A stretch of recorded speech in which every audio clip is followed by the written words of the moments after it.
Okay, good morning, guys. Today I want to talk about failure. I failed to film every day last week like I wanted to.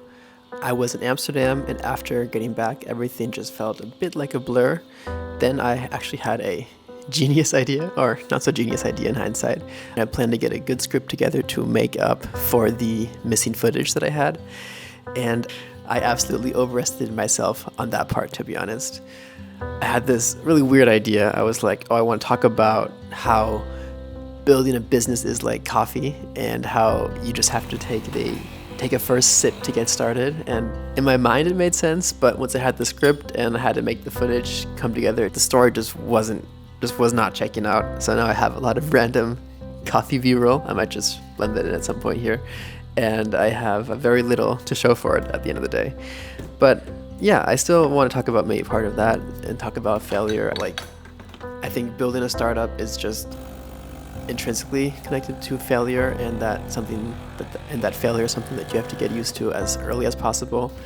And there really is no real failure as long as you embrace it, right? As long as you can learn what to do with the failure, then it's a learning and not an actual fail, right? I mean, like, maybe to still go with that coffee analogy, the way that decaf coffee was discovered was that there was a shipment of coffee beans that was actually destroyed by seawater.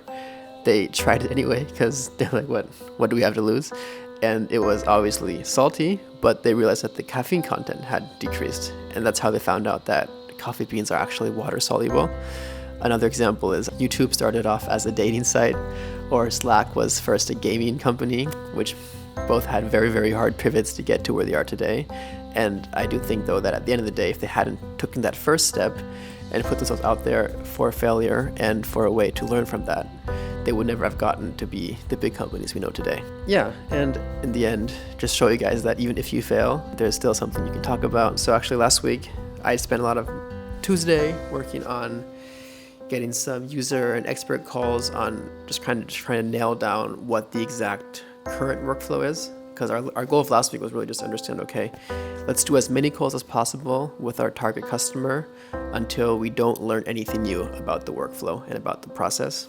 And I'd say we finally reached that peak around end of last week. So just a lot of calls, a lot of talking with experts on one side, but mainly talking with customers, potential users, trying to figure out, okay, how do you do this currently?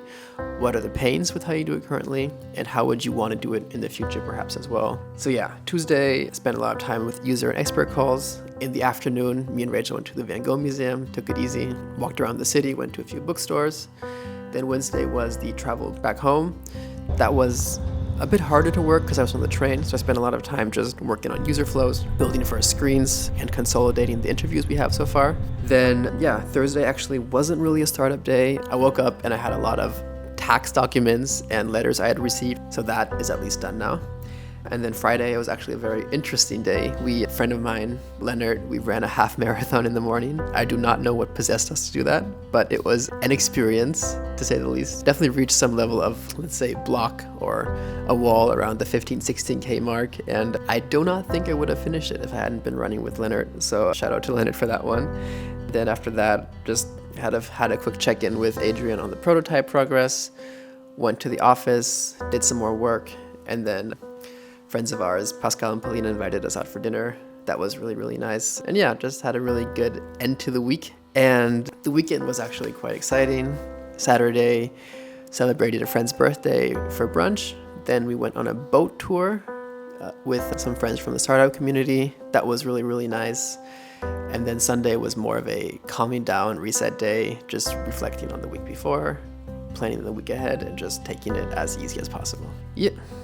That's all. So yeah, that was week 3 of building a startup. I would say this week was not as eventful as maybe the week 1 and 2, but I think that is kind of what this journey is going to look like, right? You'll have weeks where a lot happens, a lot of travel, a lot of fun stuff, a lot of craziness, maybe challenges, maybe stuff will go wrong.